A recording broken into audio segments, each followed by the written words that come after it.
ഒന്നും വേണ്ട. അനാഥനായതുകൊണ്ട് ശവശരീരം അവിടെ കൊണ്ടുവന്ന് പൊതുദർശനത്തിൽ വെക്കേണ്ടി വരും.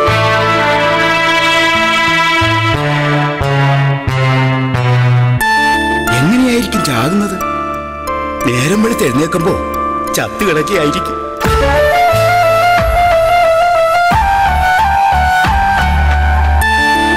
വാര്യരും തമ്പുരാനും ഒക്കെ പറഞ്ഞിട്ടുള്ള കാര്യങ്ങള് ഇതുവരെ ഫലിക്കാതിരുന്നിട്ടില്ല.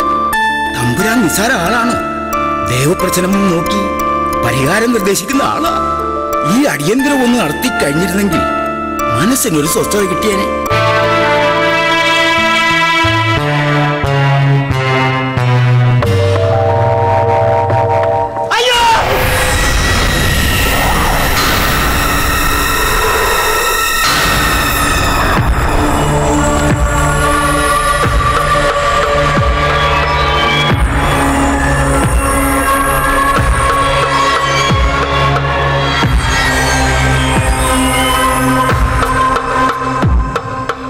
ഒന്നും സംഭവിച്ചില്ലല്ലേ? എങ്ങനെ മനസ്സിലായി? ഈ മട്ടും പാവും നിൽപ്പും കണ്ടാൽ അറിയരുതോ? ആദ്യ ദിവസം തന്നെ സംഭവിക്കണമെന്ന് നിർബന്ധമൊന്നുമില്ലല്ലോ. ഏതെങ്കിലും മഹാപണ്ഡിതന്മാരെ കണ്ട് പരിഹാരക്രിയകൾ വല്ലതും ചെയ്യിച്ചോ? എന്താ ഇതിനൊരു പരിഹാരം എന്ന് ആലോചിക്കുക. പരിഹാരം ഒന്നും ചെയ്യാതെ എങ്ങനെ സാധിച്ചു? ചിറ്റപ്പുറം എന്താ ഉദ്ദേശിക്കുന്നത്? ഒരടിയന്തരം നടത്താനുള്ള സർവ്വസന്നാഹം ഒരുക്കി ജ്യോതിഷം പഠിക്കുന്ന കാത്തിരിക്കുക. ഞാനൊരു കാര്യം പറഞ്ഞ വിഷമൊന്നും തരുത്. മക്കള് പറഞ്ഞോളാം. ഇനി എത്ര കാലം പറയാനാ നീ? തനിക്ക് ഭ്രാന്താണോ തെണ്ടി? ഏതെങ്കിലും സൈക്കാട്രിസ്റ്റിൽ പോയി കാണടോ. ജ്യോതിഷം മണ്ണാങ്കട്ട.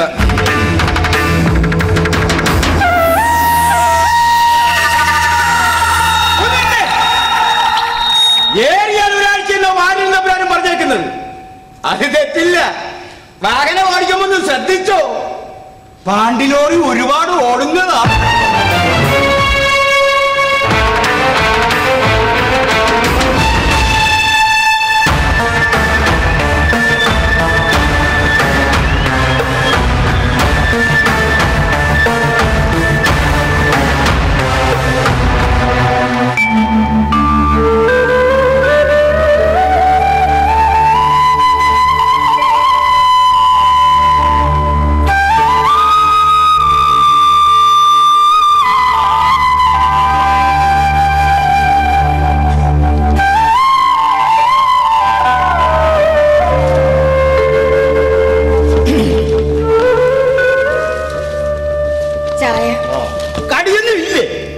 കുട്ടികളുടെ വിവാഹം കഴിഞ്ഞിട്ട് ഇന്ന് ഒരാഴ്ചയായി. അതാ ചേട്ടത്തി ഞാനെന്റെ ഊരോട്ട് ആലോചിക്കുന്നത്. ഞാൻ എത്ര ചിന്തിച്ചിട്ട് പിടികിട്ടുന്നില്ല. അവൻ എന്താ ചാകാത്തത്? ഞാൻ ഇന്നലെ നമ്മുടെ വാര കണ്ടുകൊച്ചിട്ട് പുള്ളി എന്തുവാ പറഞ്ഞത്? നിങ്ങൾ കൊണ്ടുവന്ന ജാതകമാണെങ്കിൽ അവളെ കെട്ടുന്നവൻ ഏറിയ ഒരാഴ്ച എന്നാ. ഇല്ലെങ്കിൽ അയാളെ പണി നിർത്തി ചേരാൻ തുടങ്ങുന്ന എന്നോട് പറഞ്ഞത്. എന്റെ തലയെ തുടങ്ങിയ ആ പണിയിൽ അയാൾ ഗതി പിടിക്കില്ല. നിന്റെ തല വെട്ടണം.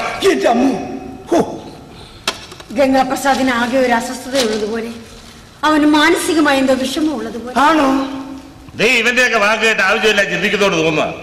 കഴിഞ്ഞ ഒരാഴ്ച ആയില്ലേ പൂജാമുറിയിൽ നിന്ന് ഇറങ്ങിയിട്ടില്ലേ? ഞാൻ മോളോട് ചോദിച്ചു, വിവാഹം കഴിഞ്ഞിട്ട് നിങ്ങൾ എന്താടി ടൂറൊന്നും പോകാത്തതെന്ന്.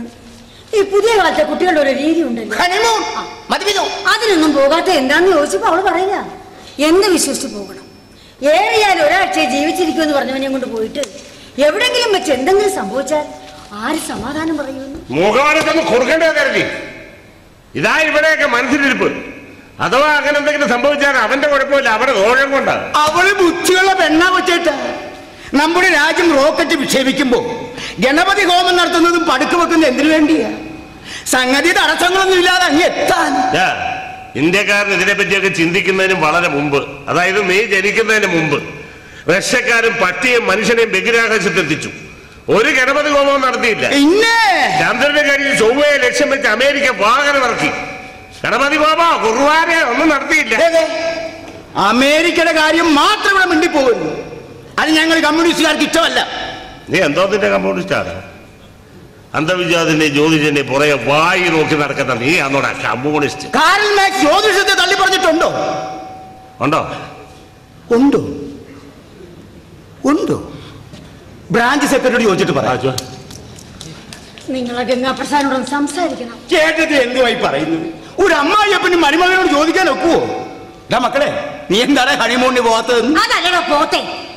കുട്ടികൾ തമ്മിൽ എന്തെങ്കിലും വിഷയമുണ്ടെങ്കിൽ അത് നമ്മളല്ലേ പറഞ്ഞു തീർക്കേണ്ടത്. എന്റെ ചേട്ടത്തി, അവൾക്ക് എന്റെ കൂട്ട് പ്രായോഗിക ബുദ്ധി കൂടുതലാ, മുൻകരുതൽ എടുക്കുന്നതാണെന്ന്. ഇന്നത്തെ കാലത്തെ ചെറുപ്പക്കാരൻ നിസാര പുള്ളികളല്ല.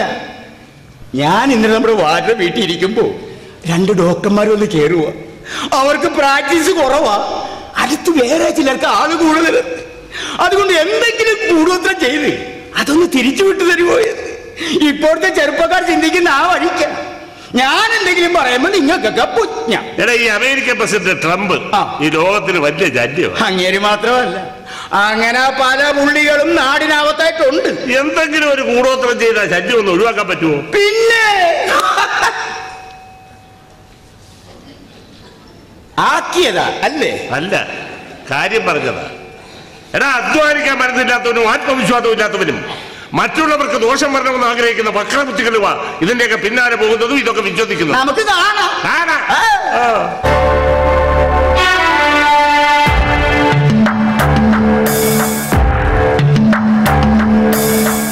ഓരോ പ്രഭാതത്തിലും ഇയാളെന്റെ മരണത്തിന് കാതോർത്തിരിക്കുക. ഇയാൾ മാത്രമല്ല, ഒരു വെല്ലുവിളി നിസ്സാരമായി സ്വീകരിച്ചുകൊണ്ട് ഞാൻ വിവാഹം കഴിച്ച എന്റെ ഭാര്യ 7 ദിവസം 7 രാത്രികൾ ഞാൻ മരിച്ചിട്ടില്ല. നിങ്ങളുടെ ആശങ്കകൾ അന്ധവിശ്വാസമാണെന്ന് തെളിയിച്ചിരിക്കുക. ഇനി ദയവ് ചെയ്ത് ഒരു പരീക്ഷണ വസ്തുവിനെ വീക്ഷിക്കുന്നത് പോലെ എന്നെ നോക്കരുത്. എനിക്ക് ഉറപ്പുണ്ടായിരുന്നു മക്കളെ, ആശങ്കയുടെ ലേശമെങ്കിലും ഉണ്ടായിരുന്നെങ്കിൽ ഞാനിതിന് സമ്മതിക്കില്ലായിരുന്നു. ഞാൻ ഈ ലോകത്തെ അറിഞ്ഞവനാ, അനുഭവിച്ചവനാ. ഞാൻ എൻ്റെ ക്യാമറ വേറിട്ട കാഴ്ചകൾ നമ്മുടെ കുടുംബത്തിലേക്ക്, നമ്മുടെ ജീവിതത്തിലേക്ക് തിരിച്ചു വയ്ക്കുന്നു. ഈ അന്ധവിശ്വാസങ്ങൾക്കെതിരെ പ്രതികരിക്കാൻ അതിന് സമയമായിട്ടില്ല അച്ഛാ. എനിക്ക് ചില സംശയങ്ങളുണ്ട്. ജ്യോതിശാസ്ത്രം കാലഗണനങ്ങളെ അളക്കുന്നത് നമ്മളെ കണക്ക് വെച്ചല്ല. തീരുമാനമെടുക്കുന്നതിന് മുമ്പ് അല്പം കൂടി കാക്കുന്നതല്ലേ നല്ലത്. കാത്തിരിക്കാം. നന്മയാണോ തിന്മയാണോ ജീവിതത്തിൽ വരുന്നതെന്ന് ആർക്കറിയാം?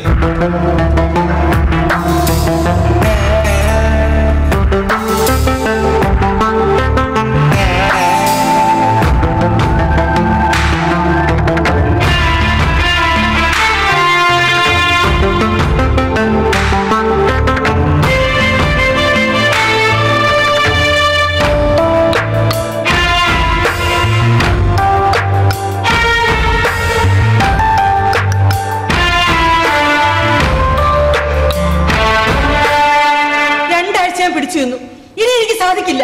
ഞാൻ മടുത്തു. നീ പറഞ്ഞിട്ടാ ഞാൻ ഇതിനൊക്കെ സാധിച്ചത്. ജ്യോതിഷന്മാർ ഒന്നടക്കം പറഞ്ഞു അവൻ ഒരാഴ്ചയിൽ കൂടുതൽ ജീവിച്ചിരിക്കില്ല എന്ന്. അവന്റെ മരണത്തോടെ ജാതകദോഷം ഒഴിഞ്ഞു പോകുമെന്നും പിന്നീട് നിങ്ങൾക്ക് ഒരുമിച്ച് ജീവിക്കാമെന്നും ഒക്കെ പ്രശസ്തയായ ജ്യോതിഷ് നീ കൂടെ കേൾക്കല്ലേ പറഞ്ഞത്. ഒരു ഇടക്കെട്ടുകാരന്റെ റോളിൽ, ഒരു ചാവേറിന്റെ റോളിൽ അവൻ ഗംഗാപ്രസാദ്. അനാഥരായവരത്തിൽ വന്നു കിട്ടിയപ്പോൾ അതും ഒരു ഭാഗ്യമെന്ന് നമ്മൾ കരുതി. എല്ലാ പ്രവചനങ്ങളെയും തെറ്റിച്ചുകൊണ്ട് അവൻ ഈ 16-ാം പക്കവും ജീവിച്ചിരിക്കുന്നു. ഓരോരോ കാരണങ്ങൾ പറഞ്ഞ് കലഹമുണ്ടാക്കി അയാളെ കൊണ്ട് ശരീരത്തിൽ ഒടിക്കാതെ ഈ നിമിഷം വരെ ഞാൻ പിടിച്ചു നിന്നു. ഇനി നീ പറ, ഞാൻ എന്ത് വേണം? ജ്യോതിഷവും കവടനിരത്തിലും ഒക്കെ എനിക്ക് മടുത്തു. എനിക്ക് നിന്നെ അല്ലാതെ മറ്റൊരാളെ എന്റെ ജീവിത പങ്കാളിയെ കാണാൻ കഴിയില്ല. ഞാൻ എന്ത് വേണം? അല്ല, നീ എന്താ എന്റെ ബുദ്ധിമുട്ട് മനസ്സിലാക്കാതെ? നമ്മുടെ ഈ പ്ലാൻ എന്റെ അച്ഛൻ കൂടി അറിഞ്ഞുകൊണ്ടാ. അച്ഛന്റെ വിശ്വസ്തനായ ആത്മീയ ആചാര്യനും ഇങ്ങനെ ഒരു പരിഹാരമാണ് നിർദ്ദേശിച്ചത്. നിന്റെ ജാതകദോഷവും പേറി അവൻ ഈ ലോകം വിട്ടു പോകുമെന്നും അവന്റെ മരണശേഷം നമുക്ക് ഒരുമിച്ച് ജീവിക്കാമെന്നും. എന്ന് വെച്ചാൽ മരണം മരിക്കണ്ടേ?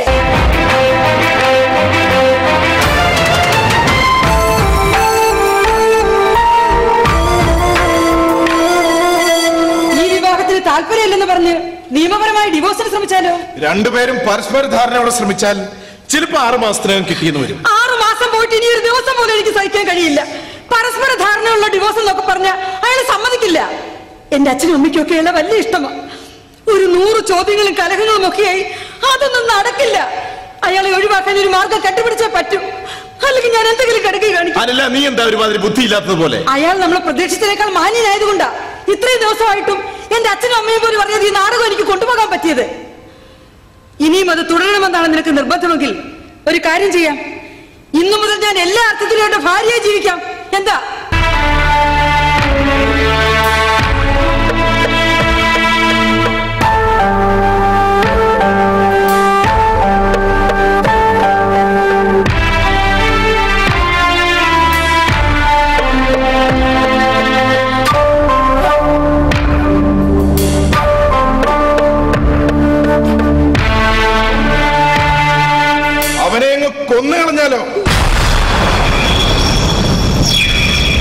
എന്തായാലും വിലക്കെടുത്ത് ചാവേർ. നിന്റെ ജാതകദോഷം ഏറ്റെടുത്ത അവന്റെ ജീവിതത്തിൽ സ്വാഭാവികമായ ഒരു അവസാനം നമ്മൾ പ്രതീക്ഷിച്ചു. അവൻ മരിക്കാത്തത് നമ്മുടെ കുറ്റമല്ല, പക്ഷെ അവൻ മരിക്കേണ്ടത് നമ്മുടെ ആവശ്യമാണ്. ഒരല്പം പണം മുടക്കിയാൽ അവൻ അവസാനിക്കും. വേറെ മാർഗമില്ല. അതുകൊണ്ട് നമ്മൾ അവനെ കൊല്ലുന്നു.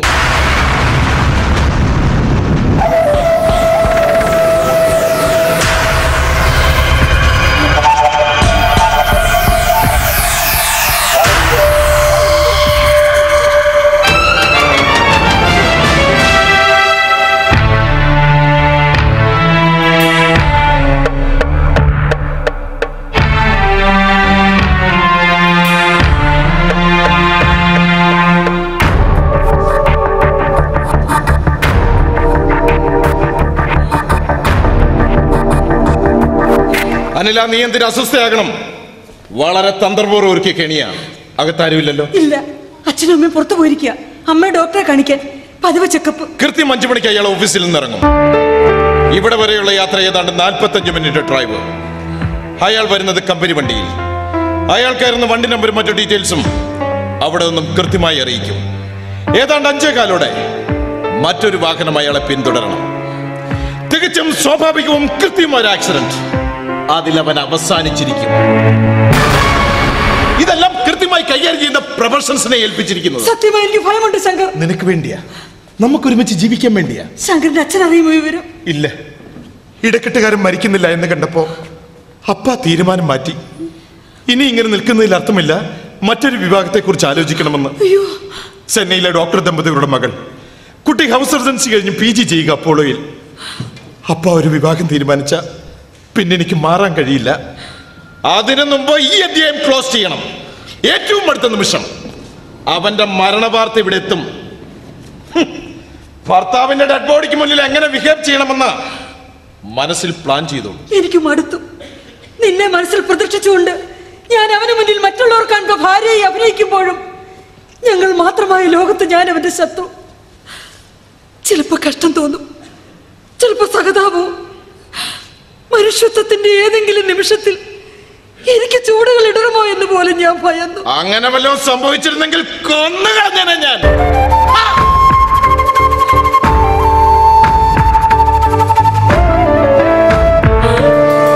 അവന്റെ മരണം പ്രടിച്ചതല്ലേ? ആദ്യ ദിവസം മുതൽ സംഭവിക്കുമെന്ന് നമ്മൾ പ്രതീക്ഷിച്ചത്. ബലിമൃഗത്തോട് ദയ പാടില്ല പെണ്ണെ. ഇനി ഏതാനും ദിവസങ്ങൾ കൂടി ഒരു വിധവയുടെ റോൾ നീ ആടിത്തീർക്കുന്നു. അവസാനം നമ്മൾ ജയിക്കുന്നു.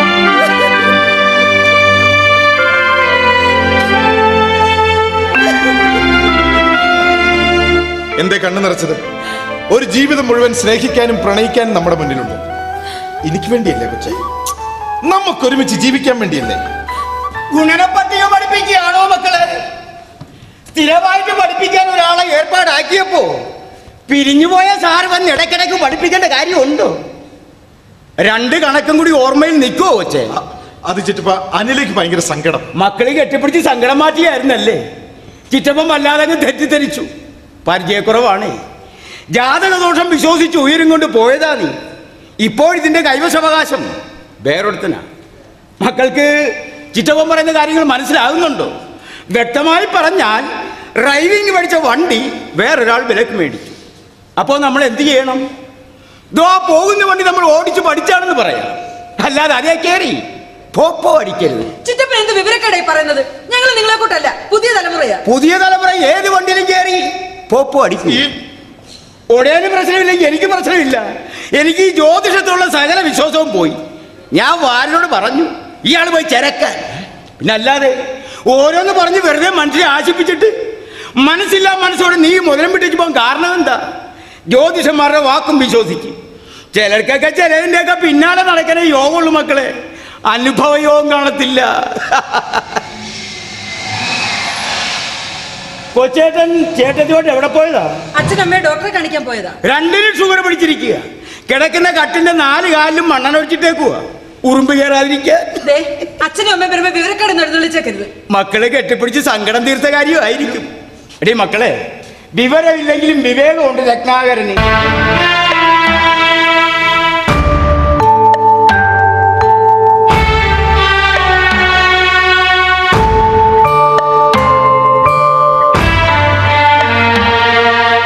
ശങ്കർറാം എപ്പോഴെത്തി? ഞാൻ വരുമ്പോ എന്റെ കൊച്ചുങ്ങള് പഴയകാല ഓർമ്മകൾ അയവിറക്കൂടെ നിൽക്കുക. ഇനി അയവെട്ടാനല്ലാതെ വേറെ മാർഗമൊന്നും ഇല്ലല്ലോ. ഞാനൊരു ഉപമ പറഞ്ഞതാ. ഉപമ പറയാ നീ ആരാ? കുമാർ രാജൻ. അതെന്താ കുമാർ രാജന് മാത്രം ഉപമയെ ഉൾപ്രേഷം പറയാനൊക്കത്തുള്ളൂ? അല്ല കൊച്ചേട്ടാ, ഞാൻ ഈ യുക്തിവാദി സംഘത്തിൽ ചേരുന്നതിനെ പറ്റി കൊച്ചേട്ടന്റെ അഭിപ്രായം എന്താ? എനിക്ക് ഈ ജ്യോതിഷത്തോളം സകല വിശ്വാസവും. എനിക്ക് ശങ്കർറാമിനോട് അല്പം സംസാരിക്കാനുണ്ട്. നീ ഒന്ന് അകത്തു. അപ്പൊ ഞാൻ യുക്തിവാദി പോടാ. ശങ്കർറാമിന് തരാനുള്ള കാശ് 2 ദിവസത്തിനകം തരും. അത് പ്രശ്നമില്ല, സൗകര്യം പോലെ തന്നാ മതി. പ്രശ്നമാണ് നിങ്ങളുടെ സാന്നിധ്യം, ഇവിടെ ജീവിതത്തിലുള്ള നിങ്ങളുടെ ഇടപെടൽ, അതൊക്കെ പ്രശ്നമാണ് എന്ന് അയാള് പറഞ്ഞു. എന്നിപ്പൊ ഞാൻ പറയുന്നു. മനസ്സില്ലാ മനസ്സോടെ ഞാൻ വിട്ടുകൊടുത്തതാ ഇവളെ. മനസ്സോടെ വിട്ടുകൊടുക്കണം. അല്ലെങ്കിൽ തന്നെ നിങ്ങൾ ഭയന്ന് മാറി നിന്നെടുത്ത് തന്റെ ഇടത്തോട് അവളെ വിവാഹം കഴിച്ചവന്റെ മുന്നിൽ നിങ്ങളുടെ അനുമതി എന്തിന്? മക്കളെ, അവര് ജീവിക്കട്ടടാ. ഭയമായിരുന്നു എനിക്ക്. ആ കുട്ടിക്കൊന്നും സംഭവിക്കരുത് ഈശ്വരാന്ന് ഞാൻ കണ്ണുനീരോടെ പ്രാർത്ഥിച്ചു. എൻ്റെ പ്രാർത്ഥനയും യാചനയും ദൈവം കേട്ടു. അവൻ്റെ നല്ല മനസ്സിലെ ദൈവം കണ്ടു.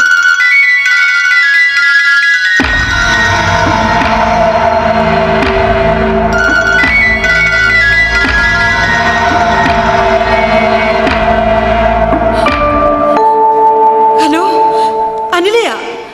അതെ, ഗംഗാപ്രസാദിന്റെ ഭാര്യ. അയ്യോ,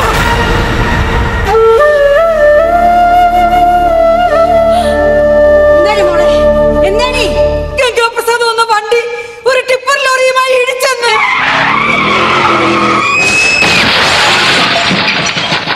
എന്നിട്ട് അല്ല, വണ്ടിയിലുണ്ടായിരുന്നവരാരും ജീവനോടെ ഇല്ലെന്ന്.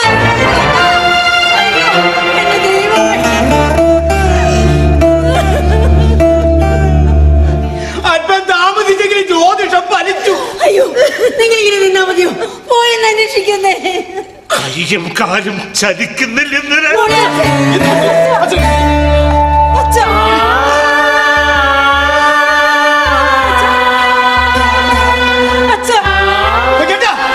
ഈ വെള്ളം കുടിച്ചേ. അച്ഛൻ എനിക്ക് ഞാൻ അന്വേഷിക്കാം. എന്റെ ഒരു സുഹൃത്ത് ആ റൂട്ടിലുണ്ട്, ഹൈവേ പെട്രോളെങ്കിലും ഞാൻ വിളിക്കാം. മതിയോ? അഖിലേഷ്, ഞാനാ ശങ്കർറാം. നമ്മുടെ റൂട്ടിലൊരു അപകടം. അതേ കൊച്ചു മെട്രോയുടെ വണ്ടിയാ. എന്ത് ഇടിച്ച വണ്ടി നിർത്താതെ പോയെന്നോ? എനിക്കറിയേണ്ടത് അപകടത്തിൽപ്പെട്ട വണ്ടിയുടെ അവസ്ഥയാ. മൈ ഗോഡ്,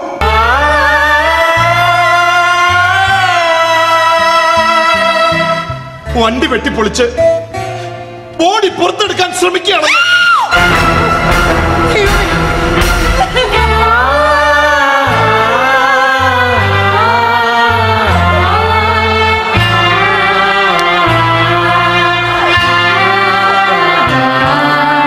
വെള്ളിയാഴ്ചയും കരുനാളുവാ. ദോഷവാ. 3 മാസത്തിനകം ഒരു മരണം കൂടി സംഭവിക്കും.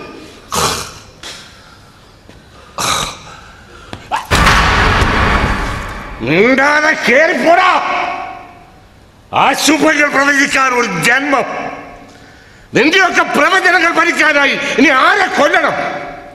3 മാസം കാത്തിരിക്കേണ്ട, കൊല്ലാതെ. മനുഷ്യന്റെ തലയ്ക്ക് മുകളിൽ അവരെ ശിക്ഷിക്കാനായി ഏത് ശാപത്തിന്റെ നക്ഷത്രം? എന്തിന്? അറിഞ്ഞു കേട്ട് എല്ലാവരും ഇങ്ങോട്ട് വന്നോണ്ടിരിക്കുക. എല്ലാ അപകടങ്ങളും പടികടന്ന് പോയെന്ന് ഞാൻ വിശ്വസിച്ചു.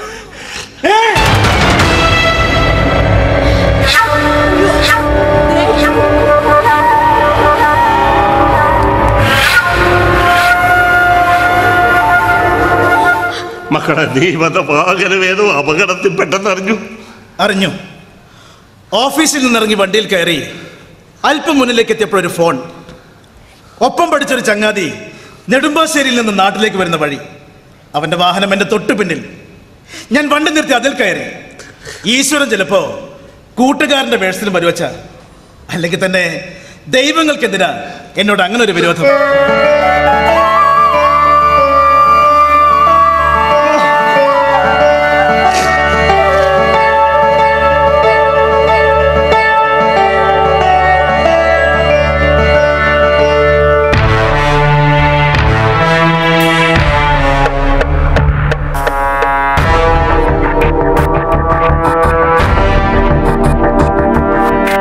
വീടിന് പുറത്ത് വെച്ച് കൊല്ലുന്നതിനേക്കാൾ എളുപ്പമാണ് വീടിനകത്ത് വെച്ച് സാധിക്കുന്നത്.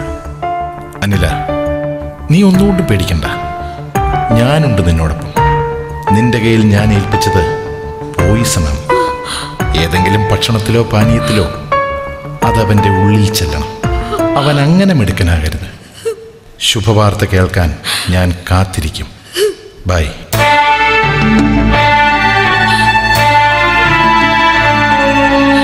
അനില, നീ ആരോടാ ഫോണിൽ സംസാരിച്ചത്? ശങ്കരാമനോട്. എന്താ അനില, നിനക്ക് കാര്യങ്ങൾ പറഞ്ഞാൽ മനസ്സിലാവില്ലേ? മക്കളെ വിവാഹം കഴിച്ചത് ജീവിക്കാനാ, കലഹിക്കാനല്ല. ദൈവം ഭാഗ്യമായി മുന്നിൽ വന്ന് അവതരിക്കുമ്പോൾ അതിനെ നിന്ദിക്കുകയല്ല വേണ്ടത്. എന്താ എന്റെ മക്കളുടെ മനസ്സിലുള്ളത്? അമ്മ വെറുതെ ആവശ്യമില്ലാതെ ഓരോന്ന് ആലോചിച്ച് കൂട്ടുക. അല്ല മക്കളെ, മക്കളുടെ ചലനങ്ങളും ഭാവങ്ങളും കാണുമ്പോൾ അമ്മയ്ക്ക് ചില സംശയങ്ങൾ. എൻ്റെ മക്കളുടെ മനസ്സിൽ എന്തെങ്കിലും ഉണ്ടെങ്കിൽ അത് നീ മറന്നു കളയണം. അവനെ നീ ദൈവത്തെ പോലെ സ്നേഹിക്കണം. പൂജാമുറിയിൽ പ്രദക്ഷിച്ച് വിളക്കൊളുത്തി ആരാധിക്കാം. എന്താ? ജീവിതത്തിന്റെ ശ്രീകോവിലിൽ ഭർത്താവിനെ പ്രദക്ഷിച്ച് വിളക്കൊളുത്തി ആരാധിക്കുന്നവരാ ഓരോ നല്ല ഭാര്യമാരും. നിന്റെ അച്ഛൻ എൻ്റെ ജീവിതത്തിൽ അങ്ങനെ. ഞങ്ങളുടെ ജീവിതത്തിൽ കലമ്പോ കലഹിക്കലോ ഇല്ല. അദ്ദേഹത്തിൻ്റെ ഇഷ്ടത്തിൻ്റെ പേരാടി ഞാനെന്ന് എൻ്റെ കാലനിടറിൽ അദ്ദേഹം അറിയും. ഞങ്ങളുടെ ഇഷ്ടം പ്രകടനമല്ല. മക്കളുടെ ചലനങ്ങളും ഭാവങ്ങളും കാണുമ്പോൾ അമ്മയ്ക്ക് ചില സംശയങ്ങൾ. എന്താ എൻ്റെ മക്കളുടെ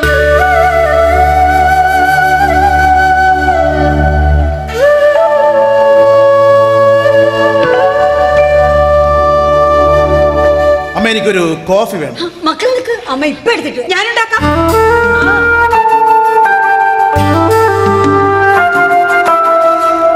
അമ്മയുടെ കൈകൊണ്ടുണ്ടാക്കുന്നത് എന്തിനും ഒരു വല്ലാത്ത ടേസ്റ്റാ. അമ്മ ആഹാരം ഉണ്ടാക്കുമ്പോൾ അതിൽ സ്നേഹം ചേർക്കും. അതാ എല്ലാത്തിനും മുടിഞ്ഞ രുചി. ഇന്ന് കോഫി ഞാനുണ്ടാക്കാം. രുചിക്കുമോന്ന് അറിയണമല്ലോ.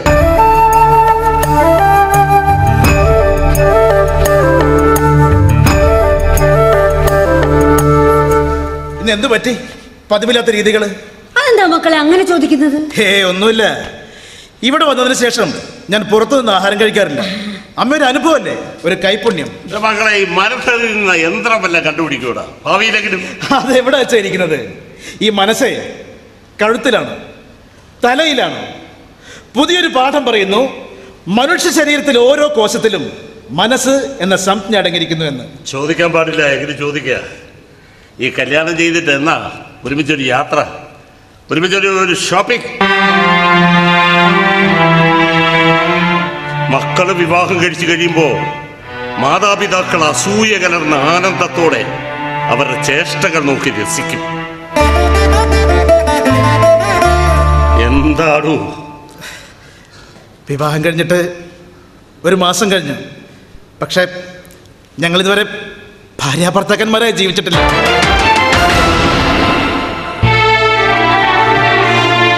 സാരമില്ല, ഒക്കെ ശരിയാവുമായിരിക്കും.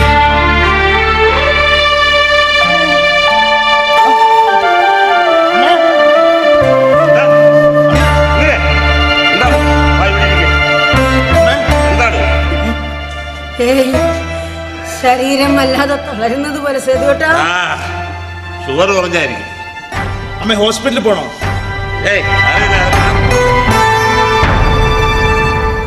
കോഫി. അമ്മേ, ഇതായത് കുടിക്കേ. മധുരമുള്ളതാ. ഷുഗർ കുറഞ്ഞതാണെങ്കിൽ ഇത്തിരി മധുരമുള്ള ചേർത്ത്. അയ്യോ വേണ്ട, ആദ്യം ഉണ്ടാക്കിയതാ. അമ്മയ്ക്ക് വേറെ ഉണ്ടാക്കാം. അവള് കുടിച്ചാ എന്താ? ഷുഗർ കുറഞ്ഞിരിക്കാന്ന് പറഞ്ഞാൽ കേട്ടില്ലല്ലോ. കുടി.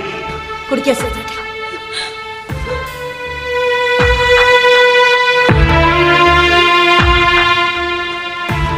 അമ്മ, നമുക്ക് ഡോക്ടറെ കാണാം. വേണ്ട മക്കളെ, എനിക്കൊന്ന് കിടന്നാ മതി. ചെല്ലേ, ചെന്നൊന്ന് കിടക്ക്.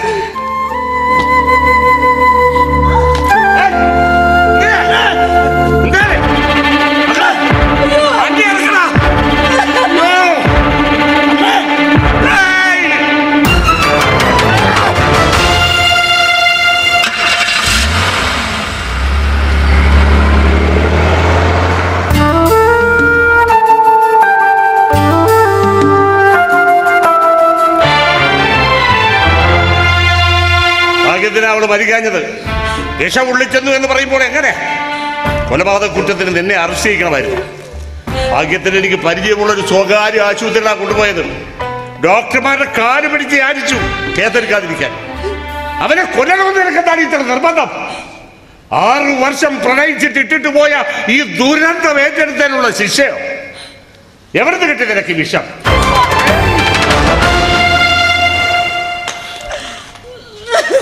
അവനെ വിളിച്ചിട്ടുണ്ട് ഞാൻ, ശങ്കർറാമിനെ. ഇപ്പോഴെത്തും. ഒന്ന് നുള്ളി നോവിച്ചിട്ട് പോലുമില്ല നിന്നെ ഞാൻ. മനസ്സിനേറ്റ ഈ പ്രകരത്തിന് മുന്നിൽ നിനക്കൊന്ന് തന്നില്ലെങ്കിൽ പിന്നെ ഞാൻ എങ്ങനെ ഒരു അച്ഛനാകുവരി, എങ്ങനെ ഒരു ആണാകുവരി?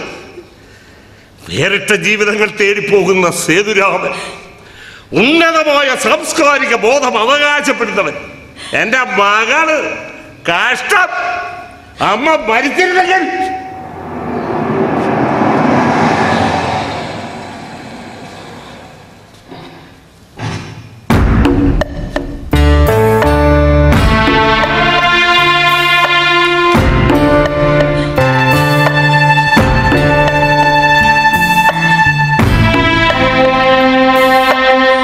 പ്രസാദിനെ കൊല്ലാൻ നീ കൊടുത്ത വിഷം കഴിച്ചത് എൻ്റെ ഭാര്യ. ഭാഗ്യത്തിന് മരിച്ചില്ല, അകത്തുണ്ട്. നീ ഒരു മനുഷ്യനാണോടാ? ആണാണോടാ? എങ്ങനെ പ്രതികരിക്കണം നിന്നോട് ഞാൻ? ഒരു മനുഷ്യന് വിദ്യാഭ്യാസവും പണവും മാത്രം ഉണ്ടായ പോരാ, വിവേകവും ഉണ്ടാകണം. നീ പറഞ്ഞു ഇവർക്ക് വേണ്ടി നീ മരിക്കില്ല, ജീവിക്കുമെന്ന്. അതിനു വേണ്ടി ഒരാളെ കൊല്ലണോടാ? വിദ്യാസമ്പന്നരെന്ന് അവകാശപ്പെടുന്ന പുതിയ തലമുറ.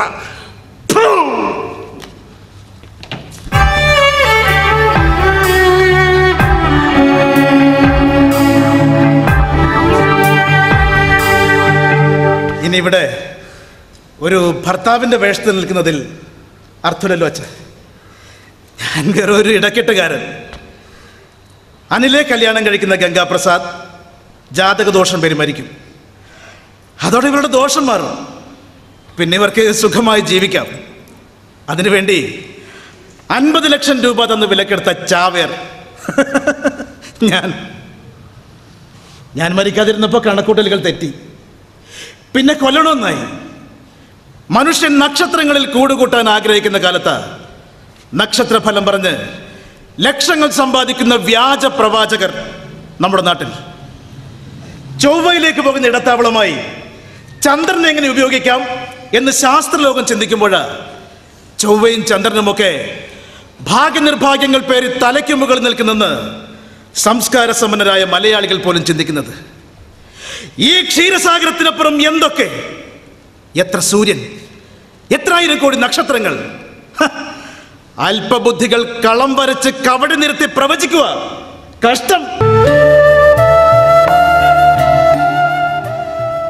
ജീവിതത്തിൽ വഴിതെറ്റെത്തിയവൻ പോകുമ്പോ മനസ്സിലൊരു അച്ഛനും അമ്മയും സ്നേഹമായി, കൃപയായി, കരുണയായി, കരുതലായി.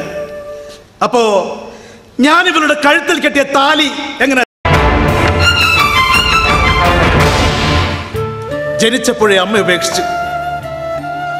ജീവിതത്തിൽ വല്ലാതെ മോഹിച്ചു കെട്ടിയ പെണ്ണ് കൊല്ലാൻ കൊട്ടേഷൻ കൊടുത്തു. ചില പെണ്ണ് അങ്ങനെ ചന്തമുള്ള കാപട്യം. ഒരുത്തൻ താലി കെട്ടുമ്പോൾ മറ്റൊരുവനെ മനസ്സുകൊണ്ട് വരിക്കും. ഭർത്താവിനെ ഒപ്പം നിർത്തിക്കൊണ്ട് കാമുകനെ കണ്ണുകൊണ്ടും മനസ്സുകൊണ്ടും വ്യഭിചരിക്കും. ശരീരം ഭർത്താവിന് കൊടുക്കുമ്പോഴും മനസ്സ് മറ്റൊരുവൻ അർപ്പിക്കും. കല്യാണം കഴിച്ചെങ്കിലും ഞാനിവളുമായി ഭാര്യാഭർത്തൃബന്ധം നടത്തിയിട്ടില്ല. ഒരുപക്ഷെ അതുകൊണ്ടായിരിക്കുമോ ഞാൻ മരിക്കാതിരുന്നത്. നീ ഒന്ന് ഞെട്ടി. കഴുത്തിലിടുന്ന താലിയുടെയോ കയ്യിലിടുന്ന മോതിരത്തിൻ്റെയോ പേരല്ല വിവാഹമെന്ന്. ലിവിങ് ടുഗെദർ ഇന്ത്യ പോലും അംഗീകരിച്ച കാലമാണ്. പരസ്പരം ഇഷ്ടപ്പെട്ടവർ കല്യാണം കഴിക്കാതെ ഒരുമിച്ച് താമസിക്കുന്നു. അപ്പോ ഇണചേരലിൻ്റെ പേരുമല്ല വിവാഹമെന്ന്. മനുഷ്യകുലം മാത്രം അനുഷ്ഠിച്ചു വരുന്ന പരസ്പര വിശ്വാസത്തിന്റെ ഉദാത്തമായ സംസ്കാരമാണത്.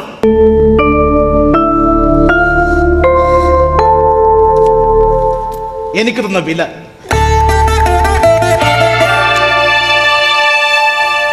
ഇവർ ജീവിക്കട്ടെ. പക്ഷേ എന്നെ കൊല്ലാൻ കൊട്ടേഷൻ കൊടുത്തപ്പോ അതിൽ മരണപ്പെട്ട ഒരു പാവൻ ഡ്രൈവറുണ്ട്. വിഷം കൊടുത്തത് അമ്മ ക്ഷമിക്കും. ഒരു അറസ്റ്റും ഒരു വിചാരണയും ഇവനെ കാത്തിരിക്കുക. അന്ധവിശ്വാസത്തിന്റെ ബലിക്കല്ലിൽ പ്രണയമെറിഞ്ഞുടച്ച വെട്ടികൾ. പോട്ടെ, ഒരു വട്ടം മോഷ്ടിച്ചിട്ടുണ്ട്. ഈ അച്ഛനെ അമ്മയും മോഷ്ടിച്ച് മനസ്സിലിട്ട് കൊണ്ടുപോവാ.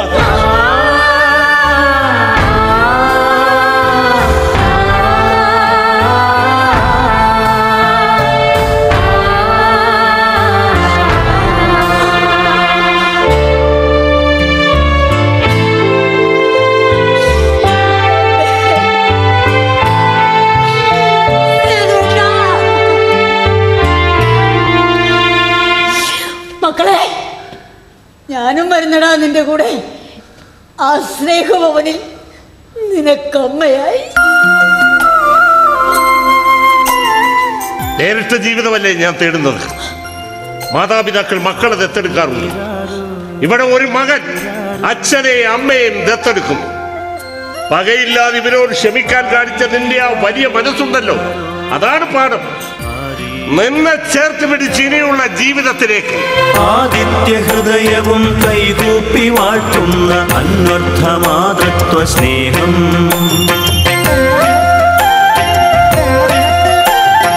ആദിത്യ ഹൃദയവും കൈകൂപ്പി വാഴ്ത്തുന്ന അന്വർത്ഥ മാതൃത്വ സ്നേഹം.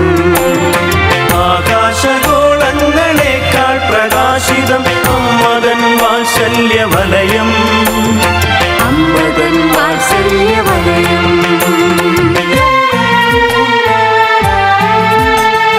നന്മയാകട്ടെ നിമിത്തം പ്രശ്നപരിഹാരമത് ജ്യോതിശാസ്ത്രം. നന്മയാകട്ടെ നിമിത്തം പ്രശ്നപരിഹാരമത് ജ്യോതിശാസ്ത്രം. ഒരു സൂചിമുനയിലും സൂര്യനുണ്ടെന്നുള്ള അറിവല്ലോ ആത്മപ്രഭാവം. ഒരു സൂചിമുനയിലും സൂര്യനുണ്ടെന്നുള്ള അറിവല്ലോ ആത്മപ്രഭാവം. അവസാന ശ്വാസത്തിനിപ്പുറമല്ലോ സാധ്യമാം സൗന്ദര്യശാസ്ത്രം. സാധ്യമാം സൗന്ദര്യശാസ്ത്രം.